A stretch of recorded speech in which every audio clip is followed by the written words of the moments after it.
What's on, where, and when. It's the Talk of Nelson. Talk Nelson Radio. The Mako Rugby Roundup.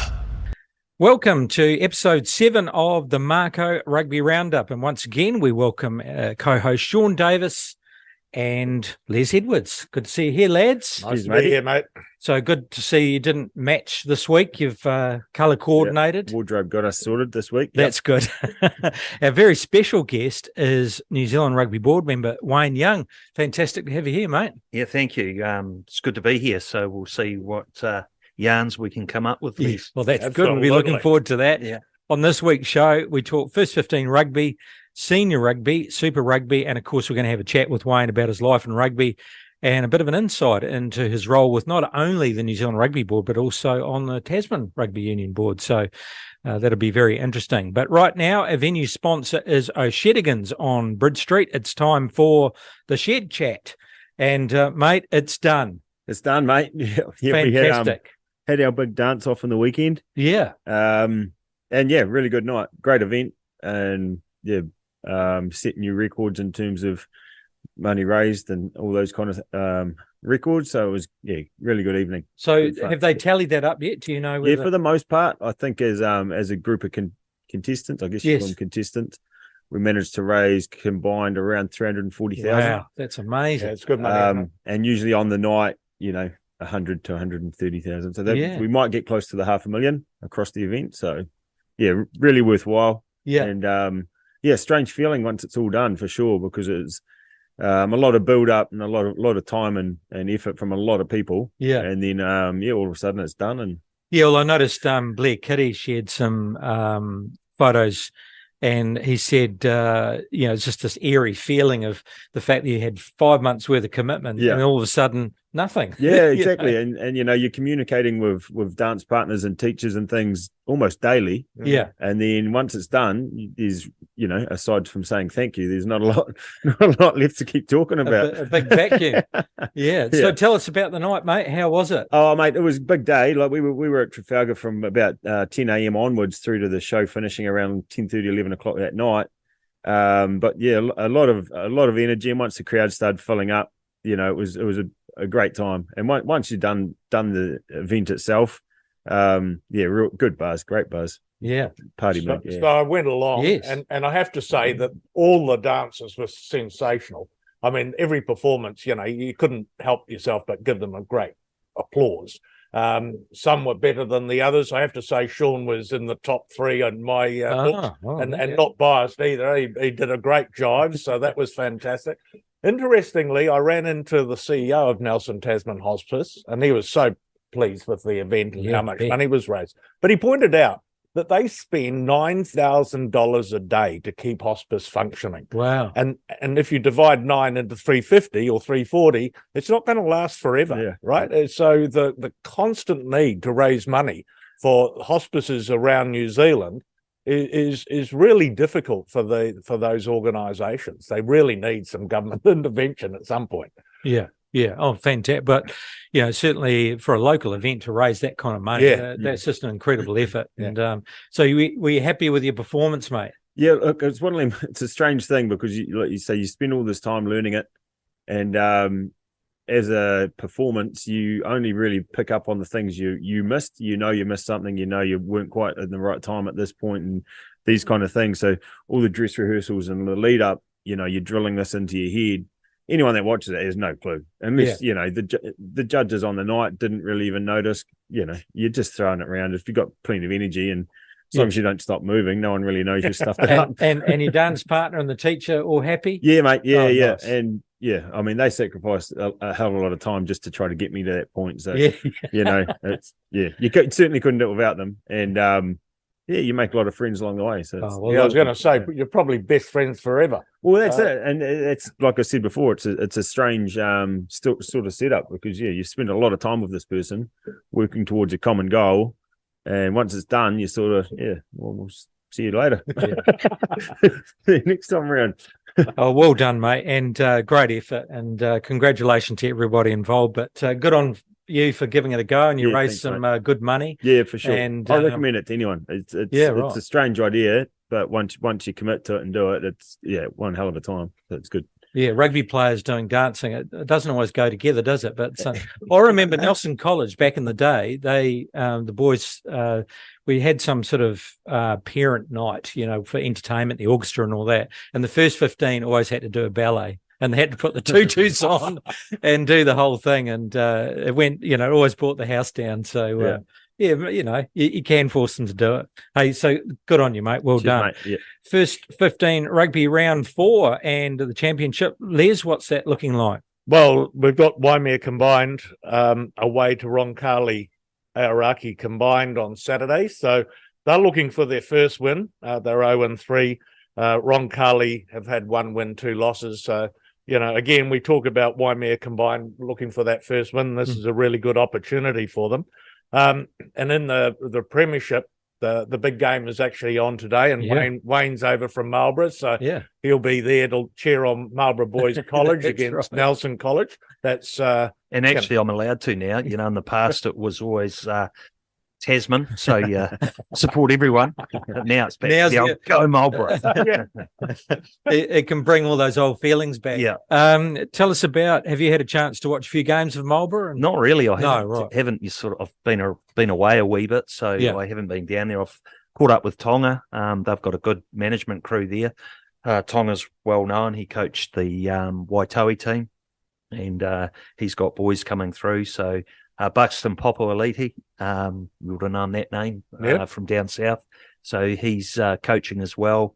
And then they've got Jared managing with Largie. So I think they'd have a pretty fun team there. And they've got a young pack coming through this year. Both their captain and vice captain have been concussed, so that's not so good. So they'll be up against it, but a good number 10 and Hugo Robinson, so we'll see what they can do. Yeah, right, 1-1, and they'll be looking forward to see if they can get over the top to make it 2 for 1, but Nelson College 3 in a row, so they're travelling pretty well, aren't they, and on the home deck, so there'll be a big crowd. Absolutely. It'll be a big occasion. It'll be a big occasion. So senior club rugby, and a bit of a difference this weekend, Les, so what's the rundown for the Queen, or the King's birthday weekend? Yeah, so only senior women, and they're playing tomorrow night. Yeah, double header at Trafalgar Park. So we've got Marist hosting Kahurangi at 5:45, and then Waimea Old Boys versus Wairau Wahine at 7:15. So, it's the only club rugby on. So hopefully there's a good crowd that turn up and watch these 4 teams go around under the lights. Yeah, and the match of the round, Marist and Kahurangi, because the 2 sitting at the top of the table, so that'll be a big clash. Yeah, it'll be an awesome game to watch. I'll certainly be there having a look at that. So the comps sort of basically now we know that, it'll be a Marist Kahurangi fight for the title. Yeah. But it's great that Waimea Old Boys are starting to get some numbers along, as the combined Moutere Renwick team. Women's rugby continues its way. Great, good stuff. The Stuff Tasman Trophy has a rest this weekend, and looking at the standings, Central, something at the top there, followed by Stoker, travelling pretty well, aren't they? They're, finding some form. Kahurangi, Marist, so it's still very, very tight at the top. Nelson and Waimea, Waitoa and Moutere with some work to do. So they'll all be navel gazing a bit and looking forward to a bit of a rest and seeing what they can do for the next part of the season. But what's happening this weekend in the meantime? Yeah, so Saturday, all the good players are heading over to Lansdowne Park for a Mako trial. So it's Mako Red for Red Devils, Mako Blue for the Griffins, fighting it out over there for spots in the wider training group and perhaps the actual Mako squad for 2023. Wow. So that'll be a bloody good game to go to. Yeah. I'm certainly going over to have a look. This is the cream of the players from our region who are not currently playing Super Rugby. Certainly gives the locals, puts them out on the big field against the big boys. So that's their opportunities, isn't it? Oh, absolutely. Club players. Guys can put their hands up in front of the Mako coaches. Hawani McDonald and Gray Cornelius are there. So, it's a good opportunity for a bunch of players. And, you know, I'm certainly proud for the Marist players that were selected. I'm sure Wayne is happy to have a number of Central players running around. Yeah. It's great to see your local club players recognised. From your observation, I mean, that's one of the things that we love to see is the opportunity for the local players to get a jersey and to go to that next level. From the Marlborough point of view, with your observations, are there any names that perhaps we might not know that? I haven't got the list in front of me, no. But with you've got the Central players. It's just I suppose standing up in a game like that, and then it's also consistency at that next level. At club level, it's good to get yourself in front of them. And I would have thought there's probably, there's 2 or 3 there that realistically might have a crack, and then there'll be a few there that are not far off, and maybe they've just got to bide their time. I think is Nigel Southerly. Is he involved? No, I think he might be, but he's one in the midfield that I think's a bit unsung there. Yeah, right. Look out for him, I'd say. Yeah, right. I think that is the point, though. You're actually playing these trials, not necessarily to get a Mako jersey straight away, but if there's a run on injuries and you've got to dig into the your local backyard, then these guys have made a name for themselves and put themselves on a list. Well, I always remember when we spoke to Ethan Blackadder last year, and obviously his father was a prominent player, but he was just having some fun in second division, and was it you and Tony Lewis came along on the sideline and said, look, we know who he is, but, where have you been? We want to have a chat to you. So, I mean, if it wasn't for that, Ethan might have been just having some fun with his mates still, Yeah, well, old Tony was a good judge of talent. Tony Lewis, and he spotted Ethan running around with his shock of blonde hair running around and give 2 for Nelson. And you certainly talk about it too.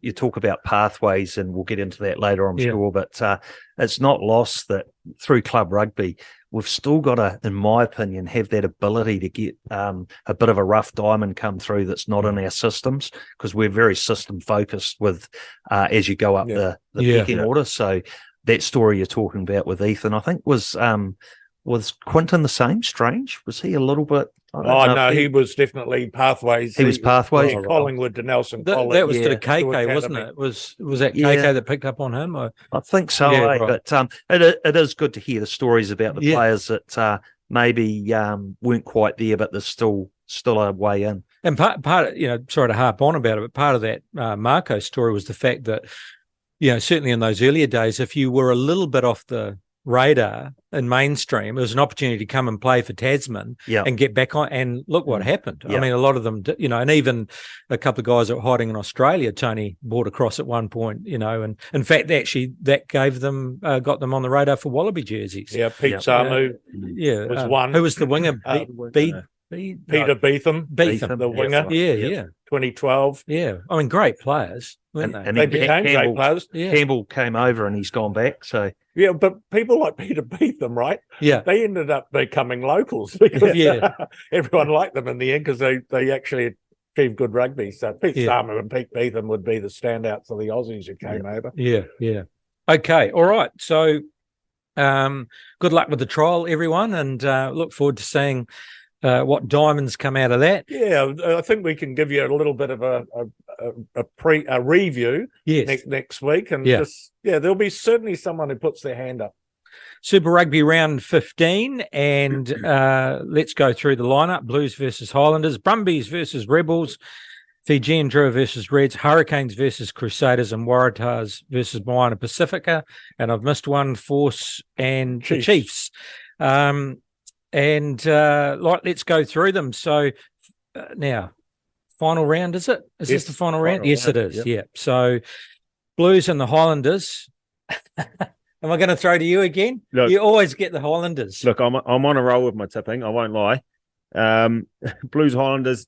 I don't know if they can get up against the Blues. Said you normally you can't go against the Highlanders. I can't go against them, but I also don't like breaking a hot streak when I'm on it. So. That was only just though last week, wasn't it? I told you it was never in doubt. Look, the Highlanders are clinging on to 8th spot. I'd like to see them get a bonus point at least out of this game. That probably not good enough to beat the Blues up there, to be fair. But I'll be rooting for them either way. But I'll have to tip the Blues. Brumbies versus Rebels. Throw to you, Les, and Brumbies at home. They'd have to be the favourites, wouldn't they? I would say so. They're probably the best of the Aussie teams. But look, everyone bar Moana Pacifica have a chance of making the top 8. Yeah, right. So, the Rebels will give it their best shot, but I would tip the Brumbies 12 and under at home. Yeah, there has been some upsets, haven't there? Yeah, so absolutely. Yeah. All right, Wayne, we'll give you a nice one. Fiji and Drua versus the Reds, and of course Fiji at home. Yeah, Fiji at home. You really can't go past him, can you? No. I've heard Oni Levutumi might be making an appearance from eventually. So is that right? He's over there now. 41. 41. That's generous. No, I'd have to go with Fiji at home. It was close last week though, didn't we? Because we thought Fiji, were firm favourites for that match, but geez, Moana Pacifica almost tipped them up. I should have tipped them up. Yes, that's right. Like 100 points or something, close to 100 points in the game. Yeah. It was a bit of tribalism coming out there. Yeah. Oh, it was good to see. Yeah. All right. Well, wow, look at this one. The Hurricanes desperately need some good fortune, don't they? But it is at home. Yeah, exactly. They'll be looking to try and build a bit of momentum as well. I just think those top 2 or 3 teams in the comp are that much better than everyone else. And the Crusaders, as we know, hit the form this time of year. They won't want to drop one this close to semi-final rugby. So I think they'll carry on their way, the Crusaders. Waratahs versus Moana Pacifica. The Waratahs at home, Les. Yeah, I've got to tip them to win by 13 plus, but I've done that with teams against Moana Pacifica before. That's a good point. All your tips are 13 plus. Not necessarily. Actually, you better get closer than that. You tipped a draw last week, didn't you? He did tip a draw last week. What game was that? And actually, that was he's been nervous on the fence. Oh, very close. And actually, to his defence, Mills picked it on TV. He picked a draw as well. So last week. So you weren't the only one thinking that. So Waratahs comfortably. Yes, but I do hope Moana get a win at some point, and this is their last chance. Well, actually, I heard an interview with Brian Wilson, Sir Brian Wilson, actually. Brian Williams, actually, patron of Moana Pacifica, so that was very interesting because, obviously he warned everybody about second year blues, and because he's seen it before in his many years of rugby, and he basically was talking about patience, but the benefits, and he did talk about the fact that some players are going to be picked up by Super Rugby because they want All Black jerseys, but the thing is that 80% of those players have to be eligible for their own national country. So that I thought that was interesting. So most of those players will get an opportunity to play at higher honours. And also he said, look, it's not going to be an easy road, but look what they've achieved so far. I mean, Fiji have been are probably forecasting ahead of where they thought they would be, and Moana's not far off. And he mentioned some of the other franchises like Rebels, who have never made the finals. I think the Force and some other franchises. So he said, just a bit of patience. But what he did also talk about, perhaps the idea that finances need to be shared around a bit so they can get some more home games. So home game advantage is one of the things that they'd like to see. So that what a great man, and also a very interesting chat about all of that. Yeah, well, they're not going away. They're in the comp next year. They're going to be looking for a new coach. Guy can put his stamp on things. But yeah, I would say more games in Apia and whatnot would really help them. We've seen that with Fiji. It'll also be interesting when they name the World Cup squads, when we talk about MP and Drua, the mix between them and the European players. Right, right. Quite, when it's all broken down, it'll be interesting just to see how far apart they are. Yeah, that's right. And the level of rugby that they're playing. And we've got to give you the last one, Wayne, because apparently Tony Lewis said, I've got a feeling here, eh? Yeah. Well, the thing is, Les, I'll make Tony, eh? Well, the thing is, Les tipped against them. Yeah. And then Tony said, mate, what are you doing here? So from now on, he's been picking them every time. But last week they lost. So Tony said, come on, mate, I don't need you tipping for the Force anymore. So we've got to handle it over to you. Yeah. But it's versus the Chiefs. Yeah. So, all right. So thanks for that hospital, Les. Hospital. And no doubt Tony will be tuning in. I know Tony very well. So I'm actually going to go with my head here and not my heart and say that the Force are going to win. Wow. And that's because I think the Chiefs will, 6 hours to Perth? Yeah. It's Perth home game. I think maybe there'll be a few games played off the field, and I'm talking with selections and resting and that. So I'm going to go with the Force. Well, two things. Force have been travelling well at home, and hit the nail on the head, I think, because Chiefs will have one eye on the finals, won't they? So yeah, they do. I did get the pleasure of catching up with Tony over there on the way back from the Northern Tour last year. So we come through Perth, went through the facility, met a few Tasman boys, actually, Les. What's going on there? He's sort of poached a few. I mean, he'll talk up how he loves Tasman and I want to come home and I love them. And then you go, these Campbell Pereira and another one. So certainly his team management has a couple of our Mako boys. Hey, look, why not use what you know? Oh, absolutely. No, good on him too. And he always brings a lot of energy, doesn't he? So, and it's great to see, him over there, because basically, that was a tough gig, wasn't it? Because they'd only just come back into the comp and they had to get the wheels rolling again. So to get a few wins at home, that's fantastic. Oh, he'd be pleased with where they're standing on the table and with a chance to win and making the top 8. It's exciting for them. And you'd have to say he's ideal for a fix-it job, Tony, wherever that may be in the world, but ideal man there and making good progress when you talk to people around the scene. Big shout out to you, Tony. Good on you, Tony Lewis. All right, just quickly, so going on Wayne's tips there, it's Force and Fiji in the top 8 and the Highlanders are gone. Yeah, I was sort of thinking that when you're making your call, but lucky we're what you said, who did you say would get up last week? You said Fiji. And the Highlanders. Right. Yeah. Leave it okay. Yeah, he said, mark my words. I think that's what he said. He did. He said, put your house on it. Put your house on the pocket over, try to seal it. Wasn't that good? Yeah. All right, you're with the Mako Rugby Roundup. Thanks to Shedigans on Bridge Street. Our very special guest is Wayne Young, who's a New Zealand Rugby board member, and it was elected in 2022 following a nomination by the Tasman Rugby Union.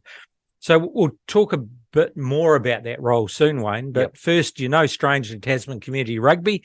You played halfback for Central and for Marlborough, and now coaching your son's team at Central, which is fantastic. So tell us about that passion for the game, and also, of course, the mighty Central club, who's travelling pretty well at the moment. Yeah, well, I sort of touched on it before. It's, I think, 11 years with Tasman as a director, and through that time, we're building relationships. And I remember when I'm getting sidetracked here, but I remember that first time I was playing rugby and I wasn't an admin and got shoulder tapped, got onto the Tasman board, and dear Nick Patterson was our chair. Peter was our CEO, and I'm pretty new to it all.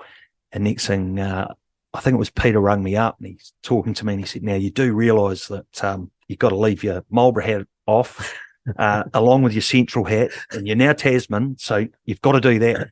But that's fair enough. And then Nick turned up at work and it was the same theme. So I'm thinking, what's this all about?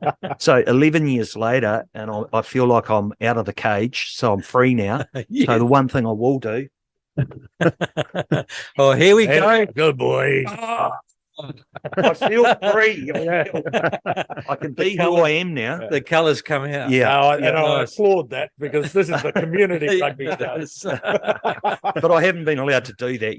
You're always feeling a wee bit obligated that you've got to keep things above club and Marlborough Nelson. So Go the Blues. Yeah. Good stuff. So what was your question? No, I'm right off target. I was going to ask about your passion for the club, but I mean, I think you've just shown it. Tell us about Central and the culture there. Yeah, Central, we're very lucky, I think. In the early days, we had the amalgamation, and Central were probably down in the ranks when we had our 8 or 10 teams, and Harlequins was formed in 94, I think. Les, you probably know it more than me, but 94, and we managed to sneak in ahead of Old Boys, Redwood and Opawa.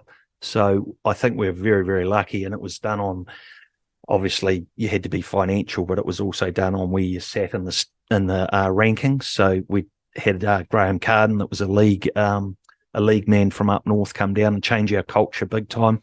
People over the hill will remember that name. So we avoided the axe, and Harlequins was formed, and Central that's just been part of my life, like all of us with clubs. And you talk about passion and the club, and there's the rugby side of it, which we all love. I think, back in our era, it was everything. You trained, you didn't let anyone near your position. Things have changed a little bit, which is probably good, but I think more than anything, it's people. You look at your club, and we had a really, really good under-19 team, which I've tried to sort of keep that culture with the new under-19s coming through. And it was very social, but very competitive. And we had a lot of boys that went through, stuck with Central right through, played for Marlborough. And best mates now. We're heading out down to Derville for the weekend with 14 of us. We're all old geriatrics now, but you look at it, and it's the Central boys that still hang out together. And I think we'd say that with Maris, with the Nelson clubs, your Waitois, and I think that's pretty special with rugby, with club rugby. And I also think when you scratch down the surface and we're talking the teenage rugby coming into young men, we've got something that other sports haven't got, and I think that's around that sense of belonging. I think I look at some of the coaching you do in society. There's a lot of young boys that perhaps haven't been fathered, they've split marriages, and we can offer so much with mentoring as much as coaching rugby and all that. So I think that's what club rugby gives you. Yeah.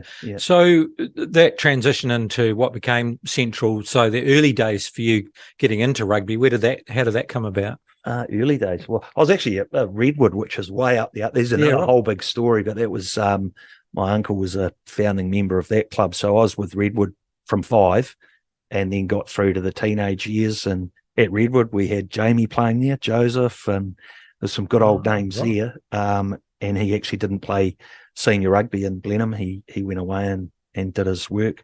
But Redwood through there.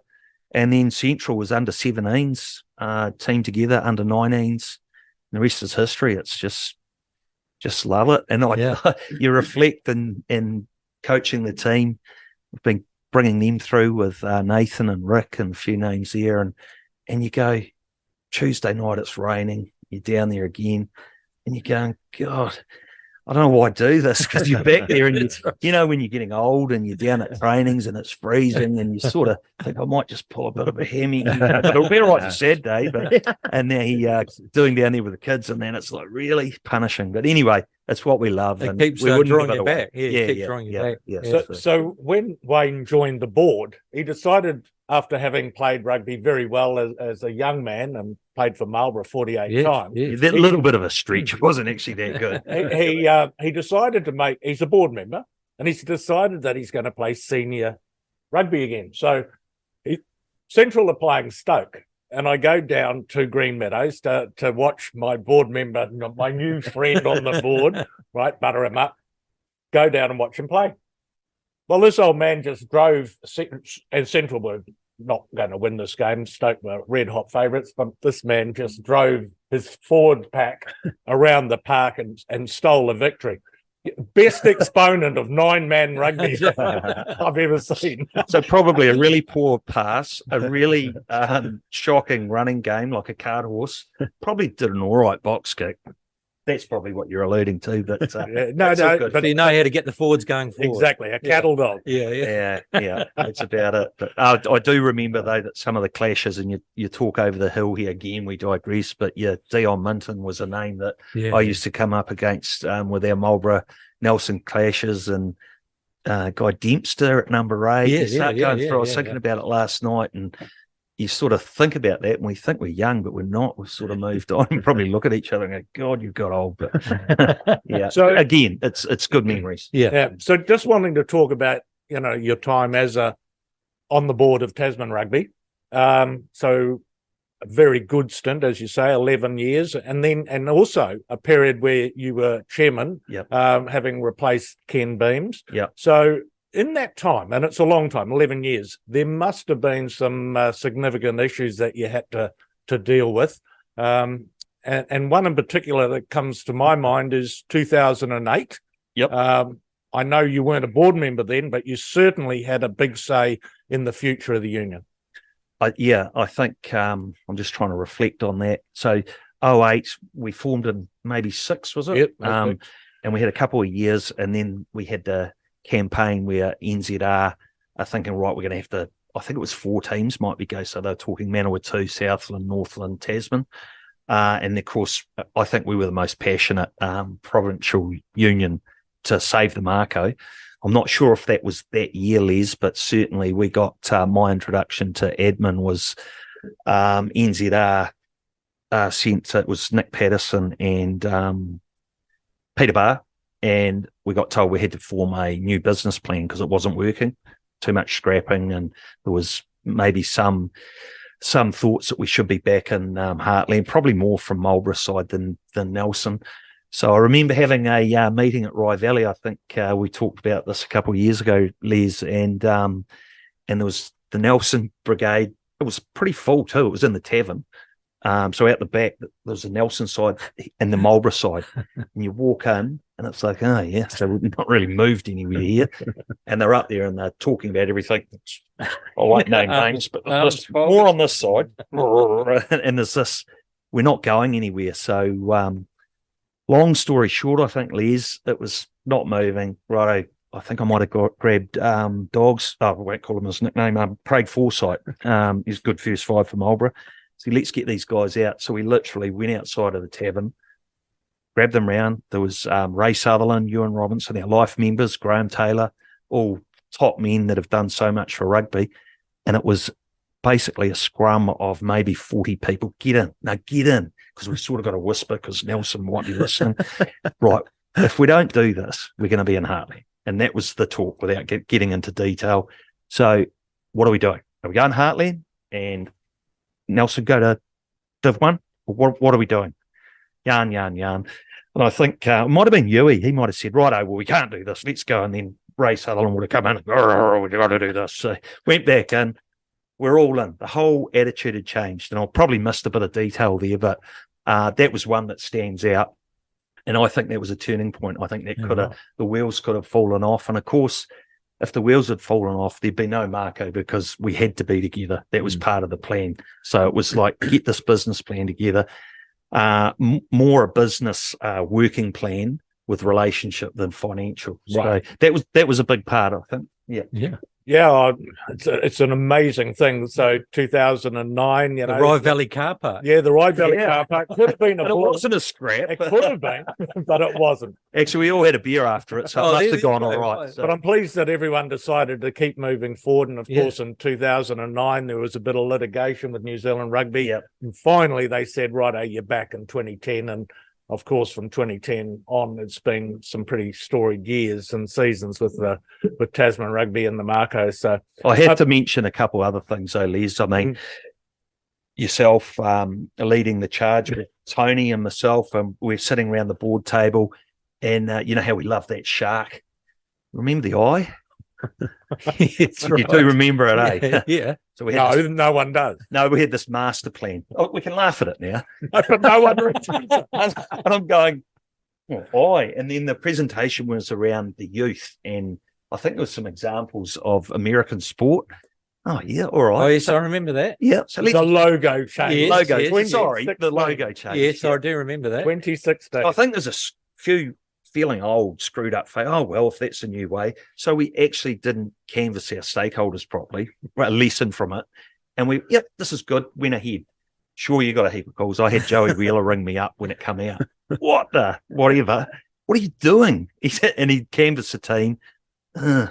Again, long story short, we all got together. We said, our opportunity is we're such a young union. We're not, the old Aucklands and all 150 sitting around saying our decision's final. So I think we actually got good mileage, Liz, the fact that we recognised we actually hadn't done our engagement properly with the fans and the stakeholders, but we did have that ability as a young union to go, hey, got it wrong. Yeah, and right. It pretty much moved on pretty quickly, Liz. Eh? Yeah, absolutely. And the new logo actually does look good. But the eye had to disappear because the players, basically, many of them, they drove the agitation about, hey, how dare you muck around with Joey Wheeler said to me, you haven't been in our showers, have you? I said, no, Joey, I'm a bit old for that. He goes, well, if you look on the behind of a lot of our senior players, there's a shark tattooed on it. Oh. What are we going to do with that? All right, okay, fair comment.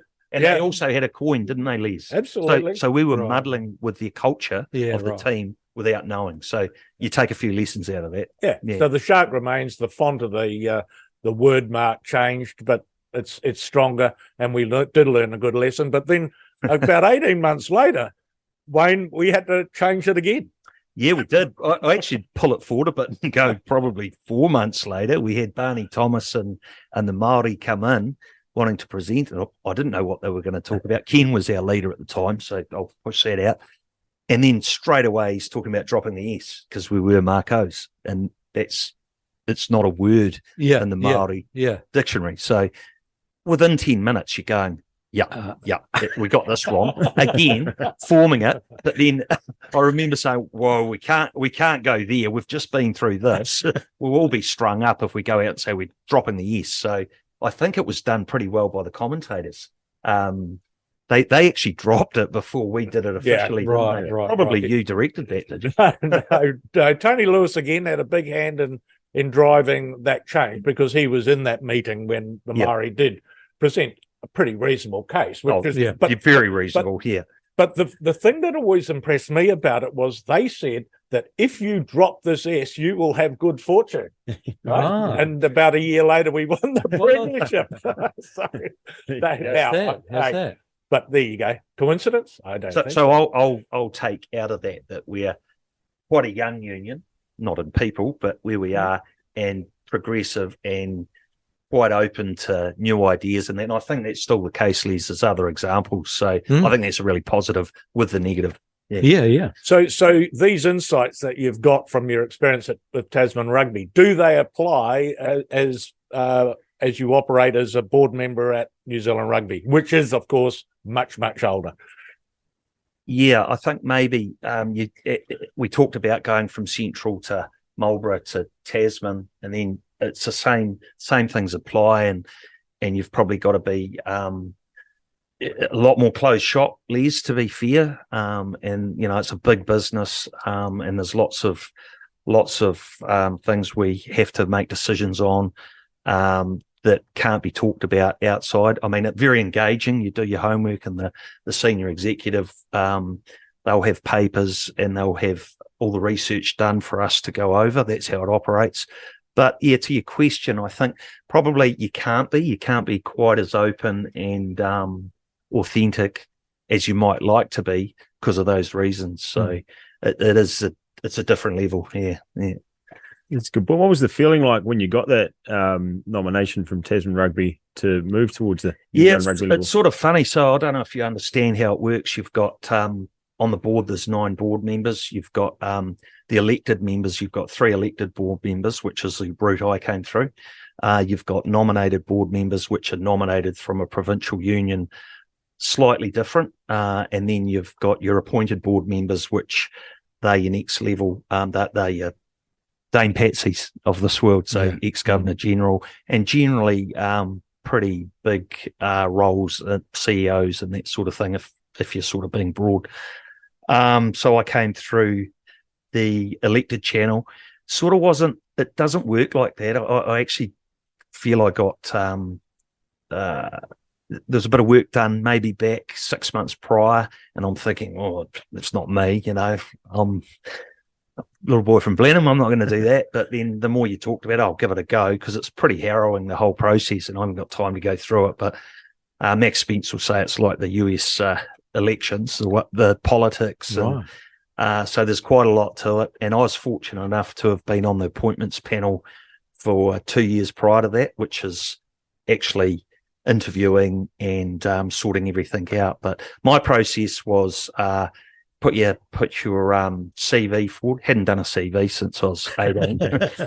What's a CV? So that was another thing. But put it forward, and then you go up and get interviewed, and they get it down to 2. So I actually had to challenge a sitting board member of 2 terms, Richard Delabarca, who's a great guy. And we had to go head to head. So you go around the 26 unions, and they all interview you, the whole board, and they want to know what you're going to do for them. And I don't know what that means, because you can't. You've got to be sit up on the cloud looking down at rugby. And to me, it's what's best for rugby. It's teenage rugby was one of my things that I'm still really passionate about. So that was, I talked a lot on that. Obviously, it's engagement. Finances sit out to the other side. That's really hard. So, we come through with the Silver Lake deal, which might be another discussion. But the whole experience was really hard work. And I don't know. I suppose if I want to go again, I'll have to go through it. But yeah, a lot of work to get there. And I suppose most people that come through that channel are chair of a union. That's really where it comes through. So it's getting support from your fellow chairs, and I suppose it's the work you've done with them without thought of going there. And I think that comes into it in relationships. Yeah, it makes sense. Yeah. So how much time would you spend at the board table discussing community club level rugby? A lot. So we've got our different committees. I won't go through them all, but I'm on the rugby committee, and I've been put on the New Zealand Secondary Schools Council, and that's my passion area is age group rugby. And I don't know how we're going to change it, but we've got to work at it. Otherwise, if we don't fix some of the problems we've got now, we're not going to have clubs. Then are we going to be Romania of world rugby in 10 years if we don't address some of our issues on participation? And then you get into it, and it's the club community level against high performance, and it's so hard. Even at Tasman in my team, you would have heard it, Les. There's a perception, the bloody Mako. We spend all our money there and all our concentration. That's not true. And Les, Tony was one that probably copped a bit of unfair flack around high performance. And he was so passionate in the club space, and Lyndon's picked up that mantle, and he's really concentrating in the club space. So, it's something I think is an easy target for people to have a crack at. And at New Zealand rugby, it's no different. I mean, I go around the table and it's interesting. You read some of the journalism out there, and it's like, who are these? Who's these old people that have got nothing to do with rugby? Well, if we go around the table, you've got Rowena Davenport, that's Otago chair. She's come through nominated. You've got Arjip, who is Northland chair. He's come through elected. Obviously, my association with grassroots. You've got Bailey Mackey. He's East Coast. So I'm probably forgetting a couple there. But if I go around the table in the nominated and the elected space, everyone has got association with clubs. They've probably been heavily involved with rugby right the way through. So that's annoying when you hear it, because it's ill-informed. I think a lot of sports have to grapple with that, especially with limited resource and funding. It's a common battle that we all have to go through.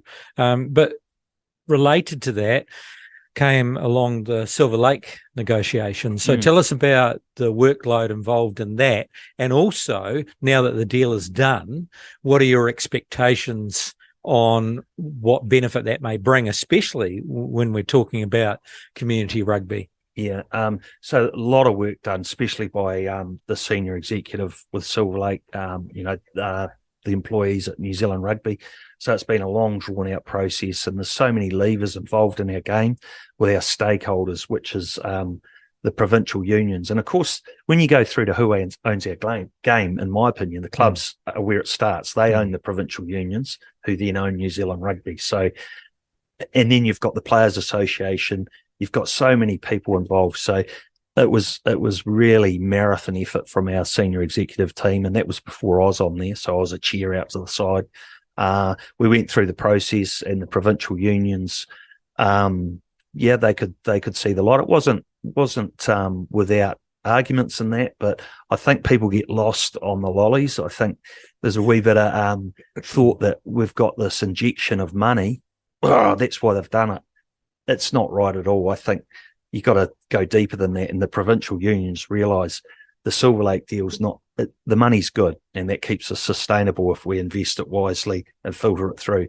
But it's actually the technology that Silver Lake can bring as well, and where they'll take us with fan engagement and just going to the next level, so that we don't become, irrelevant as rugby. So I think that's exciting too. But have you seen any proposals from the Silver Lake people that are going to be implemented very shortly in terms of those game changes that were talked about when the deal was done? Not as such, Liz, because it's been the Silver Lake come over the line early last year. It got put into place, and then we had to go through the process of forming a Comco committee, so now we have a New Zealand Rugby committee, and we have the commercial identity out here with Silver Lake. And there's quite a process to get that board correct, and the chair and the CEO.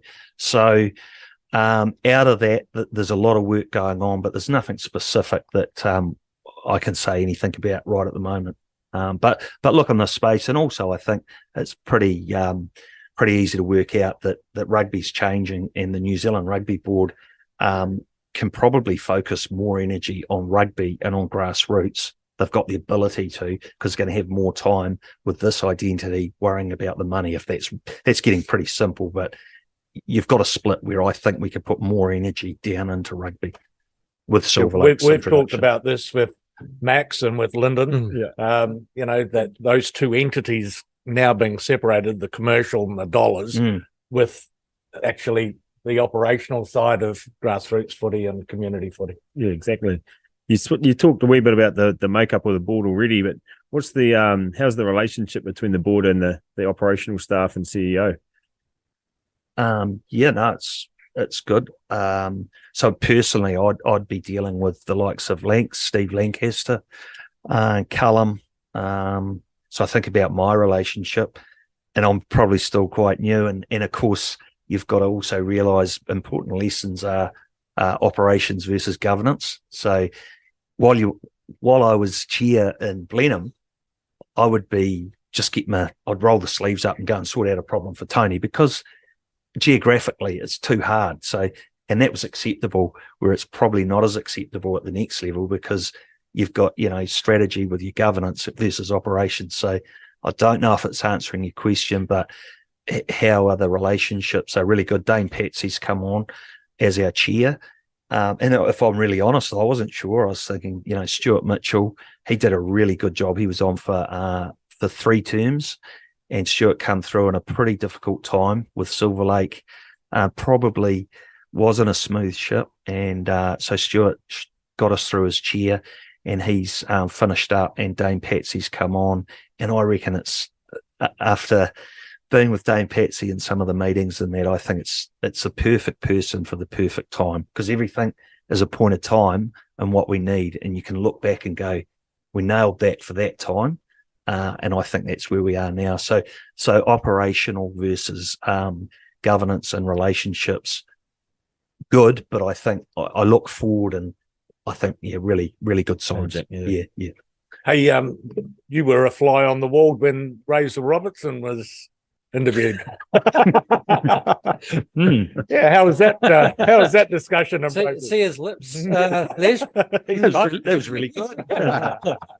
I've had the pleasure of actually a night out. You might have been involved, and we went back to Tony's Tony's where Razor was with us, and I remember having a couple bottles of red. Probably Razor was having lemonade, Tony and I were having red, not. And we talked surfing and everything else other than rugby. So, but we're very, very clear that that sits aside now, and we don't really don't get into talking about what's in 24, and we're 100% behind Ian, because it's really important that we're focused on what we've got now. And of course, Ian's role was always through to the end of the World Cup. So we're just fully in behind that, and what comes with Razor next year will be.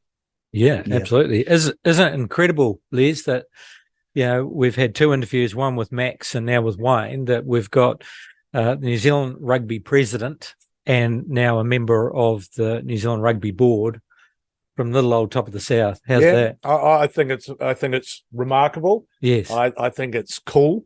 That a little provincial union like ours is now punching so much above its weight in terms of administration. Yeah, really proud too for both those. Proud for Max, proud for you, Wayne. Thank you. Just bringing it down to a personal level, I know you've got a really cool family. I've had the pleasure of their company. Uncle Les, they call me. Do they?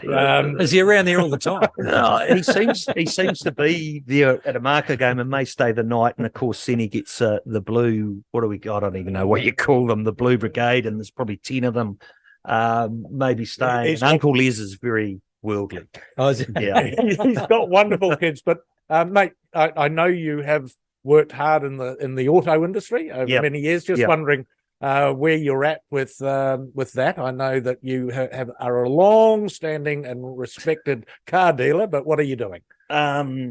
So I suppose Shane Drummond does it over this side of the hill, doesn't he? He does. Shane. Well, we've got to give him a mention. Good sponsor too, he isn't watched he? the whole Max interview, and there was not one mention of his name, and he's very much an integral part of all of this. So a shout out to you, Shane. Our president does let himself down now and again with these sort of things, and our vice president, Matt Cooper, we've got a little chat group, just 3 or 4 of us, and it's brought up quite a lot. So maybe Max is a learning there for you, and Shane Drummond. Yeah, well done for everything you do with Tasman Rugby, and of course involved in the Highlanders as well. So, yeah, that's right. But thank you, Les. My life in the car industry was, from when I left school with Wadsco and Mayfield, and Jared's running that now and doing well with different brands and that. So I'm I've ventured into a couple of little brands and just keeping it really small. We'll talk about them, mate. Oh, LDV, I suppose, and Sangyong. So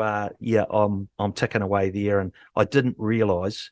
In the wine industry, the importance of vans. So, at Holden and Nissan and that, you don't really have vans. You might have sold 1 or 2. I don't know. We might have sold 70 last year, new ones through LDV. So that there has just been a bit of an eye opener, and it's our industry over that side of the hill is around the the pruning gangs, and you've got your horses. Great works. There's so many companies out there, and a lot of potential there in the industry. Great, good stuff. Well, it's fantastic. You're also. Can I just interrupt? Just one thing when you talked about Max and a little bit about myself. I have noticed, when you're out there, and I didn't get to mingle so much with the Nelson-based Makos. You know who they are, but I must say. Our boys are gems. You've got Ethan, and in particular David Haverley.